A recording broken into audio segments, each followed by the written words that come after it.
चलिए दोस्तों, कैसे हैं? आपका अचीवर्स केयर इंस्टीट्यूट के ऑनलाइन चैनल पे आपका बिल्कुल स्वागत है। कई बच्चों के कमेंट आ रहे थे कि सर आपने सॉलिड स्टेट का एक ही लेक्चर बना के छोड़ दिया, बाकी भी लेक्चर आप कंटिन्यू करवाइए।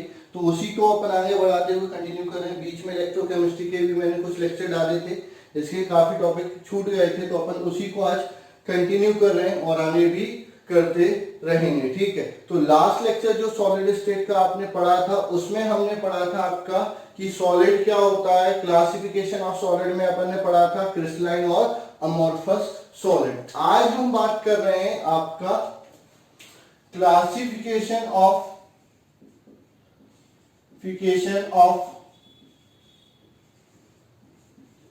Crystalline solid. Classification of crystalline solid. ठीक है, अमोर्फस सॉलिड ज्यादा डिटेल में आपके सिलेबस में नहीं है, जितना है उतना अपन ने डिस्कस कर लिया। ज्यादातर आपका जो पूछा जाता है, जो भी क्वेश्चन आपके आते हैं वो क्रिस्टलाइन सॉलिड पर ही आते हैं। तो अपन बात कर रहे हैं क्लासिफिकेशन ऑफ क्रिस्टलाइन सॉलिड की। तो आपका क्या होता है, जो क्रिस्टलाइन सॉलिड जो होते हैं उनका जो क्लासिफिकेशन होता है वो दो बेसिस पे किया जाता है। एक होता है on the basis of constituent particle, दूसरा होता है on the basis of geometry. Geometry पढ़ने से पहले अपन को उनके कुछ कंपोनेंट होते हैं जिससे ज्योमेट्री को अपन डिसाइड कर सकते हैं, उनके बारे में पढ़ेंगे। ठीक है, तो अभी अपन बात कर रहे हैं, ठीक है, आपका दो बेसिस पे कर रहे हैं। पहला अपन बात कर रहे हैं classification of crystalline solid on the basis of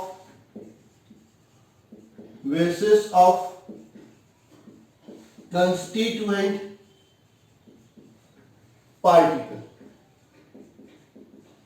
constituent particle के बेसिस पे क्रिस्टलाइन सॉलिड का क्लासिफिकेशन। ठीक है, तो on the basis of constituent particle crystalline solid are of 4 type. ठीक है, कंस्टिट्यूएंट पार्टिकल के बेसिस पे क्रिस्टलाइन सॉलिड कितने टाइप के होते हैं? 4 टाइप के होते हैं। कंस्टिट्यूएंट पार्टिकल मतलब जिनसे मिलकर आपका सॉलिड बना हुआ है, वो किस टाइप का पार्टिकल है, उसके बेसिस पे आपके क्रिस्टलाइन सॉलिड कितने टाइप के होते हैं? 4 टाइप के होते हैं। कौन कौन से 4 टाइप होते हैं मैं आपको बता देता हूं। पहला आपका होता है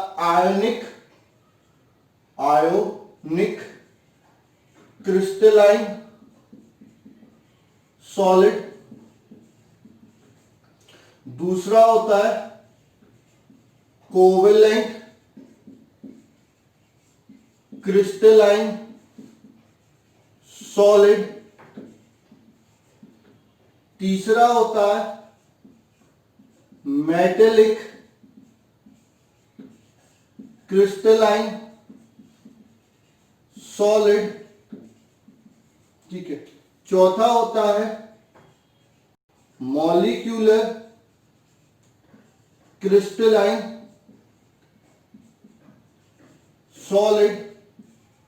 ठीक है, ये जो मॉलिक्यूलर क्रिस्टलाइन सॉलिड होता है ये वापस से 3 टाइप का होता है। Polar molecular crystalline solid, non polar molecular crystalline solid, and hydrogen bonded molecular crystalline solid. ठीक है, तो ये होता है आपका classification of crystalline solid on the basis of constituent particle. अब एक एक को मैं आपको डिटेल में बताता हूं। तो सबसे पहले अपन बात करते हैं आयोनिक क्रिस्टलाइन सॉलिड। ठीक है, इसके बारे में बात करता हूं और इसकी प्रॉपर्टी भी डिस्कस करेंगे। ठीक है, तो सबसे पहले आपको क्लियर होना चाहिए, जैसे ही नाम से ही क्लियर होगा, आयनिक क्रिस्टलाइन सॉलिड, ठीक है। तो ऐसे क्रिस्टलाइन सॉलिड जिनमें कंस्टिट्यूएंट पार्टिकल पॉजिटिव और नेगेटिव आयन होते हैं, उनको हम क्या बोलते हैं, आयनिक क्रिस्टलाइन सॉलिड। तो अगर आपसे कोई पूछता what do you mean by ionic crystalline solid, तो आपको क्लियर होना चाहिए those crystalline solid in which constituent particle are positive and negative ion या cation and anion are known as ionic crystalline solid। तो आपको क्लियर हो गया कि ionic crystalline solid क्या होते हैं, ऐसे crystalline solid जिनमें कंस्टिट्यूएंट पार्टिकल क्या होते हैं, पॉजिटिव और नेगेटिव आयन होते हैं, उनको क्या बोलते हैं हम, आयनिक क्रिस्टलाइन सॉलिड बोलते हैं, ठीक है। अब इनमें प्रॉपर्टीज की बात आती है, तो आपकी बात आती है कि भाई ये जो क्रिस्टलाइन सॉलिड है, मतलब जो इनमें जो कंस्टिट्यूएंट पार्टिकल होते हैं वो एक दूसरे से स्ट्रॉन्ग फोर्स से क्या होते हैं, बाइंड अप होते हैं। तो आयनिक क्रिस्टलाइन सॉलिड में कौन सा फोर्स होता है जो दोनों आयन को या दोनों पार्टिकल को बाइंड करके रखता है। तो चूंकि यहाँ पर दो टाइप के आयन है, पॉजिटिव और नेगेटिव आयन, तो इनके बीच में क्या लगता है, इलेक्ट्रोस्टैटिक फोर्स ऑफ अट्रैक्शन लगता है, ठीक है। तो ionic crystalline solid the constituent particle are bind together by strong electrostatic force of attraction. मतलब जो आपके आयनिक क्रिस्टलाइन सॉलिड है उनमें जो कंस्टिट्यूएंट पार्टिकल जो हैं वो एक दूसरे से किससे जुड़े रहते हैं, strong electrostatic force of attraction से जुड़े रहते हैं। तो जब ये इलेक्ट्रोस्टैटिक फोर्स ऑफ अट्रैक्शन क्या है, बहुत स्ट्रॉन्ग होता है, तो ये एक दूसरे से मजबूती से जुड़े रहते हैं। तो इनमें पॉइंट क्या हो गया, पहला कंस्टिट्यूएंट पार्टिकल क्या हो गया, इसमें ions, positive and negative ions, ठीक है। Force that bind constituent particle किस फोर्स से एक दूसरे से जुड़े रहते हैं, इलेक्ट्रोस्टैटिक फोर्स ऑफ अट्रैक्शन से, इलेक्ट्रोस्टैटिक फोर्स ऑफ अट्रैक्शन, इससे आपके ये जुड़े रहते हैं, ठीक है। उसके बाद MP and BP, melting point and boiling point. तो जब फोर्स ऑफ अट्रैक्शन क्या है, स्ट्रॉन्ग है, तो they have high MP and BP, ठीक है। उसके बाद वॉलेटाइल नेचर, ठीक है। तो जब इनका बॉइलिंग पॉइंट ज्यादा है तो जल्दी से वेपर में कन्वर्ट नहीं होंगे, तो they are non volatile in nature, ठीक है। ये नॉन वॉलेटाइल नेचर के होते हैं, ठीक है। उसके बाद एंथैल्पी ऑफ फ्यूजन, तो they have high enthalpy of fusion. इसकी जो एंथैल्पी ऑफ फ्यूजन क्या होती है, बहुत ज्यादा होती है, ठीक है। अगला पॉइंट आता है क्या, कंडक्टिविटी, ठीक है। तो they are bad conductor of electricity in solid state but good conductor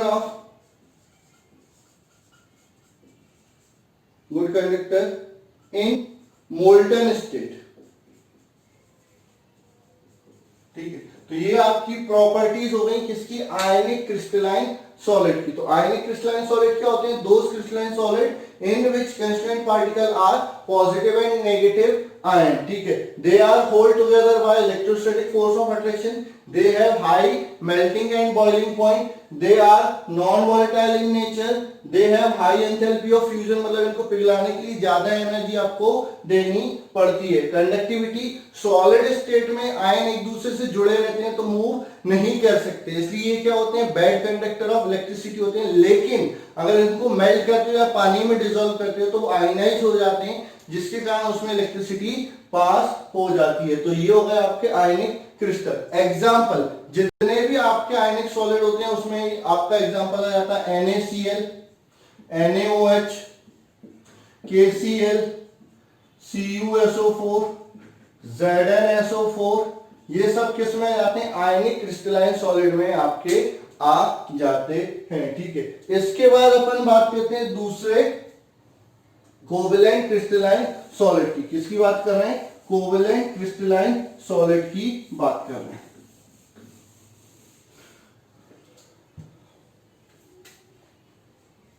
covalent crystalline solid, covalent crystalline solid क्या होते हैं, those crystalline solid in which constituent particle is atom is known as covalent crystalline solid. मतलब ऐसे crystalline solid जिनमें constituent particle क्या होता है, atom होता है, उनको क्या बोलते हैं, कोवेलेंट क्रिस्टलाइन सॉलिड। इसका एग्जांपल हो जाएगा डायमंड, ग्रेफाइट, सिलिकॉन कार्बाइड। ये ज्यादा तौर पे याद रखना, सिलिकॉन कार्बाइड ये बहुत पूछा जाता है, which type of crystalline solid is. तो सिलिकॉन कार्बाइड किस टाइप का है, कोवेलेंट क्रिस्टलाइन सॉलिड होता है। आपको क्या होता है, क्वेश्चन कैसे आता है, आपको सॉलिड दे देंगे, उसमें बताना रहेगा कि कौन सा है, ये आयनिक है, कोवेलेंट है। क्योंकि ऐसा नहीं पूछेंगे कि आपको टाइप बता दिया, उसका एक एग्जांपल देखो, ठीक है। तो वो भी कई बार पूछ सकते हैं, लेकिन कम पूछा जाता है, क्योंकि इजीली कोई सा भी एग्जांपल आप लिख सकते हो। वो पूछते क्या है, सॉलिड दे दिया, ये किस टाइप का है ये पूछते हैं, ठीक है। तो थोड़ा सा याद रखेंगे, सिलिकॉन कार्बाइड कैसा है, कोवेलेंट है, ग्रेफाइट कैसा है, कोवेलेंट है, डायमंड कैसा है, कोवेलेंट है, और आयनिक तो ये हो गए। तो कोवेलेंट क्रिस्टलाइन सॉलिड क्या होते हैं, those crystalline solid in which constituent particle are atom are known as covalent crystalline solid, ठीक है। उसके बाद पहला जो पॉइंट हो गया, कंस्टिट्यूएंट पार्टिकल क्या हो जाएगा, एटम, ठीक है। फिर force that bind constituent particle, ठीक है। तो कोवेलेंट बॉन्ड, ठीक। आपका कोवेलेंट क्रिस्टलाइन सॉलिड में जितने भी एटम होते हैं, कंस्टिट्यूएंट पार्टिकल होते हैं, वो एक दूसरे से किससे जुड़े रहते हैं, कोवेलेंट बॉन्ड से जुड़े रहते हैं। किससे जुड़े रहते हैं, कोवेलेंट बॉन्ड से जुड़े रहते हैं, ठीक है। उसके बाद आपका MP एंड BP। तो आपका क्या होता है, कोवेलेंट बॉन्ड भी वीक नहीं होता, स्ट्रांग होता है, ठीक है, स्ट्रांग होता है। तो आपका इसका मेल्टिंग पॉइंट और बॉइलिंग पॉइंट भी क्या हो जाएगा, ज्यादा हो जाएगा। तो दे have high melting point and boiling point. इनका भी क्या हो जाएगा, मेल्टिंग पॉइंट और बॉइलिंग पॉइंट क्या हो जाएगा, ज्यादा हो जाएगा, ठीक है। उसके बाद जब मेल्टिंग पॉइंट बॉइलिंग पॉइंट ज्यादा है तो वॉलेटाइल नेचर कैसा हो जाएगा, नॉन वॉलेटाइल, ये वेपर में कन्वर्ट नहीं होंगे, ठीक है। आप अच्छे से जानते हैं डायमंड भी वेपर में कन्वर्ट नहीं होता, ग्रेफाइट भी वेपर में कन्वर्ट नहीं होता। तो वॉलेटाइल नेचर हो जाएगा, they are non volatile in nature, they are non volatile in nature, ठीक है। उसके बाद आपका क्या आएगा, enthalpy of fusion, enthalpy of fusion. तो इनको भी मेल्ट करने के लिए बहुत ज्यादा हीट की रिक्वायरमेंट पड़ती है। तो they also have high enthalpy of fusion, ठीक है। उसके बाद आपका आता है कंडक्टिविटी, कंडक्टिविटी। तो they are bad conductor of electricity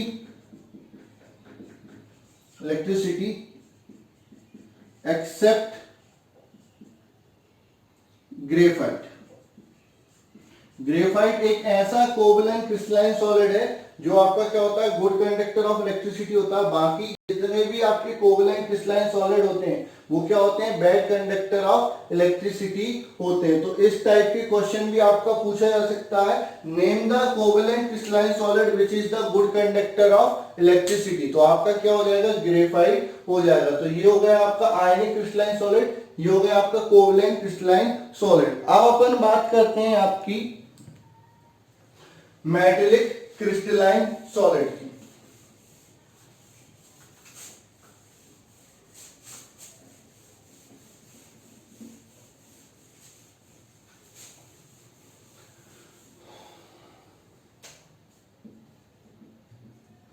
metallic crystalline solid, metallic crystalline solid क्या होते हैं, those crystalline solid in which constituent particle are positive metallic ion known as kernel. ठीक है, मैं पॉजिटिव मेटेलिक आयन जो होता है उसको क्या बोलते हैं, कर्नेल बोलते हैं, एंड इलेक्ट्रॉन्स। ठीक है, मतलब आपके मेटेलिक क्रिस्टलाइन सॉलिड क्या होते हैं, जिनमें कंस्टिट्यूएंट पार्टिकल क्या है, मेटेलिक पॉजिटिव आयन यानी कर्नेल, और इलेक्ट्रॉन से मिलकर मेटल बनी होती है। तो आपका मेटेलिक क्रिस्टलाइन सॉलिड क्या हुआ, those crystalline solid in which constituent particle are positive metallic ion, bracket में आप उसको कर्नेल भी लिख सकते हो, और इलेक्ट्रॉन से मिलकर जो बना होता है उसको क्या बोलते हैं, मेटेलिक क्रिस्टलाइन सॉलिड बोलते हैं। ठीक है, अब इसके एग्जांपल में कितनी हो जाएंगी, जितने भी आपके मेटल हैं तो हो ही जाएंगी आपकी, जैसे silver, gold, aluminium, zinc, iron, copper, निकल, ये सब तो हो ही जाएंगे। साथ ही साथ इनके जो अलॉय होते हैं वो भी किस में आते हैं, मेटेलिक क्रिस्टलाइन सॉलिड में ही आते हैं। ठीक है, जैसे आपका ब्रास हो गया, ब्रॉन्ज हो गया, ठीक है, स्टील हो गया, ये भी आपके क्या होते हैं, मेटेलिक क्रिस्टलाइन सॉलिड में आते हैं। तो मेटेलिक क्रिस्टलाइन सॉलिड क्या हो गया, those crystalline solid in which constituent particle are positive metallic ion, kernel and electron are known as metallic crystalline solid. तो कंस्टिट्यूएंट पार्टिकल क्या हो गया, positive metallic ion and electron. ठीक है, उसके बाद force that bind constituent particle. ठीक है, तो यहां पर क्या आएगा, मेटेलिक बॉन्ड।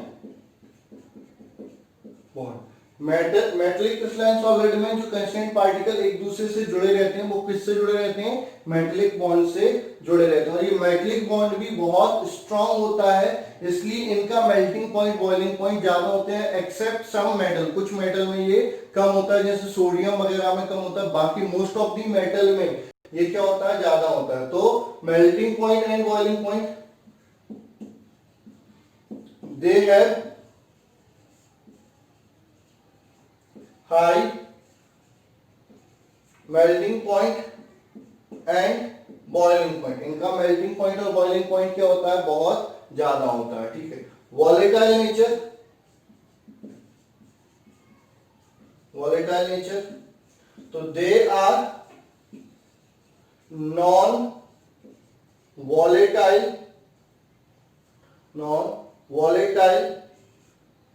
इन नेचर। ये आपके वॉलेटाइल नहीं होते, नॉन वॉलेटाइल नेचर के होते हैं। तो they are non volatile in nature, मतलब ये आसानी से वेपर में कन्वर्ट नहीं होते। ठीक है, उसके बाद आता है enthalpy of enthalpy of fusion, ठीक है, एंथैल्पी ऑफ फ्यूजन। तो क्या होता है, they have high enthalpy of fusion, इनकी जो एंथैल्पी ऑफ फ्यूजन होती है वो बहुत ज्यादा होती है, मतलब इनको मेल्ट करने की बहुत ज्यादा हीट की रिक्वायरमेंट होती है। फिर उसके बाद आती है कंडक्टिविटी, तो they are good conductor of electricity, ठीक, जितनी भी मेटल्स होती हैं, ठीक है, या मेटलिक क्रिस्टलाइन सॉलिड होते हैं, वो क्या होते हैं, इलेक्ट्रिसिटी के गुड कंडक्टर होते हैं, वो आसानी से इलेक्ट्रिक करंट को अपने में से पास होने देते हैं। तो ये 3 टाइप के क्रिस्टलाइन सॉलिड हो गए on the basis of constituent particle. अब चौथे टाइप के अपन क्रिस्टलाइन सॉलिड की बात कर लेते हैं। तो चौथा टाइप कौन सा है आपका, मॉलिक्यूलर क्रिस्टलाइन सॉलिड, ठीक है। अपन बात करते हैं मॉलिक्यूलर क्रिस्टलाइन सॉलिड, ठीक है, मॉलिक्यूलर क्रिस्टलाइन सॉलिड। तो those crystalline solid whose constituent particle are molecule are known as molecular crystalline solid, मतलब ऐसे सॉलिड जिसमें कंस्टिट्यूएंट पार्टिकल क्या होता है, मॉलिक्यूल होता है, उसको क्या बोलते हैं, मॉलिक्यूलर क्रिस्टलाइन सॉलिड बोलते हैं। For example ice, dry ice, ठीक है, उसके अलावा H2। तो कई बच्चे बोलेंगे सर H2 तो गैस होती है, लेकिन अगर इसको कंप्रेस करके सॉलिड में कन्वर्ट करेंगे तो जो सॉलिड मिलेगा वो क्या हो जाएगा, मॉलिक्यूलर क्रिस्टलाइन सॉलिड में आपका आ जाएगा, ठीक है। और ड्राई आइस मतलब CO2 भी आपका क्या हो जाता है, इसमें आ जाता है। इसके अलावा HCl भी आ जाता है, ये भी आपका मॉलिक्यूलर क्रिस्टलाइन सॉलिड में आपका काउंट होता है, ठीक है। अब प्रॉपर्टीज की बात करें, कंस्टिट्यूएंट पार्टिकल तो क्या हो जाएंगे, मॉलिक्यूल, ठीक है। ये आपके 3 टाइप के होते हैं, तो तीनों के लिए अपन बात करते हैं, कौन से, पोलर, नॉन पोलर और हाइड्रोजन बॉन्डेड, ठीक है। तो मॉलिक्यूल में पोलर मॉलिक्यूल हो जाएंगे, नॉन पोलर मॉलिक्यूल हो जाएंगे और जिनमें हाइड्रोजन बॉन्ड हो जाएगा, ठीक है। कांस्टेंट पार्टिकल क्या हो गया, मॉलिक्यूल, ठीक है। बाइंडिंग फोर्स, ठीक, तो they bind together by weak van der Waals force of attraction, ठीक है। ये एक दूसरे से किससे जुड़े रहते हैं, weak van der Waals force of attraction से जुड़े रहते हैं। यहां पर ये हो जाएगा आपका इंड्यूस डाइपोल या डाइपोल इंटरेक्शन हो जाएगा, सिंपल डाइपोल इंटरेक्शन, ठीक है। इसमें हो जाएगा लंडन डिस्पर्जन फोर्स और इसमें आपका हो जाएगा हाइड्रोजन बॉन्ड, ठीक है। ये अलग अलग आपका फोर्स लेंगे, लेकिन ये तीनों के तीनों किस में आते हैं, weak van der Waals force of attraction में आते हैं। तो यहां पर जो फोर्स ऑफ अट्रैक्शन है वो क्या हो गया, वीक हो गया, तो इनका जो मेल्टिंग पॉइंट है, बॉइलिंग पॉइंट है, वो क्या हो जाएगा, लो हो जाएगा। तो MP एंड BP, तो they have low melting point and boiling point,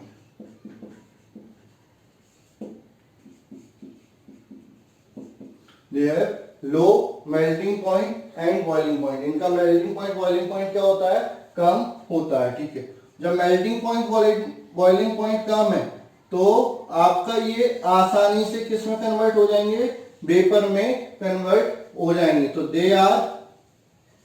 they are volatile in nature, ये कैसे होते हैं, वॉलेटाइल नेचर के होते हैं, they are volatile in nature, volatile nature के होते हैं, ठीक है। उसके बाद अपन बात करते हैं एंथैल्पी ऑफ फ्यूजन। ठीक है, तो आसानी इनका जब मेल्टिंग पॉइंट और बॉइलिंग पॉइंट कम है तो इनको कम हीट की रिक्वायरमेंट होती है, जिससे ये कम हीट पर ही मेल्ट हो जाते हैं। तो दे रिक्वायर या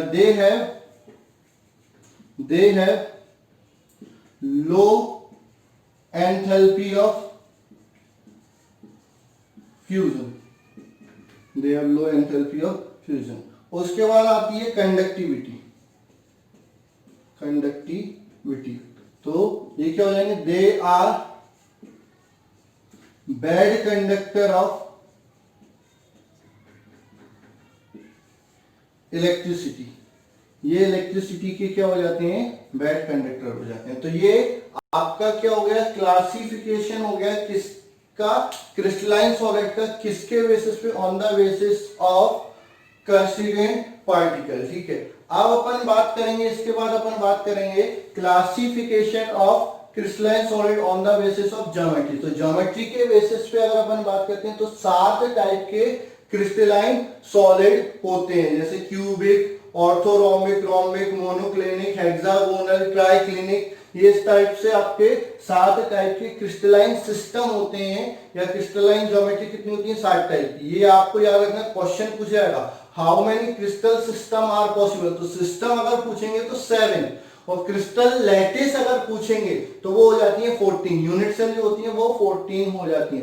तो ज्योमेट्री पढ़ने से पहले हमको कई सारी चीजें हमको पता होनी चाहिए, जैसे स्पेस लैटिस क्या होता है। स्पेस लैटिस क्या होता है, the arrangement of constituent particle in space is known as space lattice. जो कंस्टिट्यूएंट पार्टिकल है जिनसे मिलकर आपका सॉलिड बना हुआ है, वो स्पेस में किस तरह से अरेंज है, उसको अपन क्या बोलते हैं, स्पेस लैटिस बोलते हैं। ठीक है, उसके बाद उसमें टर्म आती है यूनिट सेल। यूनिट सेल क्या होती है, the smallest portion of crystal lattice by the repetition of which complete lattice is formed is known as unit cell। जैसे दीवार बनानी है तो दीवार किससे बनाते हो, ईंट को बार बार जमा के दीवार बनाते हो। तो जो ईंट है, जैसे दीवार हो गया वो क्या हो गया, क्रिस्टल लैटिस हो गया। तो जो ईंट है जिसके रिपीटेशन से पूरी दीवार बन रही है, तो उस ईंट को हम क्या बोलेंगे, यूनिट सेल बोलेंगे। यूनिट सेल को भी डिस्क्राइब करने के लिए कई सारे फैक्टर होते हैं। तो ये सारी चीजें अपन अपने अगले लेक्चर में डिस्कस करेंगे। ठीक है, ये वीडियो आपको पसंद आया होगा। ठीक है, आना ही चाहिए। अगर कोई कमी रह जाती है तो कमेंट जरूर करिए। ठीक है, आपका फीडबैक बहुत जरूरी है कि कहां पर कमी रह रही है। वैसे तो कमी हम अपने तरफ से नहीं छोड़ेंगे, लेकिन अगर कोई रहती है तो आप जरूर फीडबैक दीजिए। वीडियो को लाइक करिए, शेयर करिए, आपके दोस्तों तक पहुंचाइए कि जिससे उनको इस चीज का फायदा मिले। यहाँ पर हम कोई चार्जेस आपसे नहीं ले रहे हैं। ठीक है, जल्दी ही हमारा एक ऑनलाइन ऐप भी आपका मतलब बन चुका है, वो बहुत जल्दी हम आप तक बता देंगे कि वो किस तरह से डाउनलोड करना, वहां पर आपको क्लासेस किस तरीके से मिलेंगी। तो आप इस वीडियो को लाइक कीजिए, शेयर कीजिए, ज्यादा से ज्यादा दोस्तों तक इसको पहुंचाइए, और आपके फीडबैक कमेंट के रूप में जरूर दीजिए, जिससे कि हम इनको और भी ज्यादा सुधार सकें। इसमें कोई कमी रहती है तो आपको उस चीज की भी पूरी करवा सकें। तो बाकी अपन मिलते हैं अगले लेक्चर में। Good luck.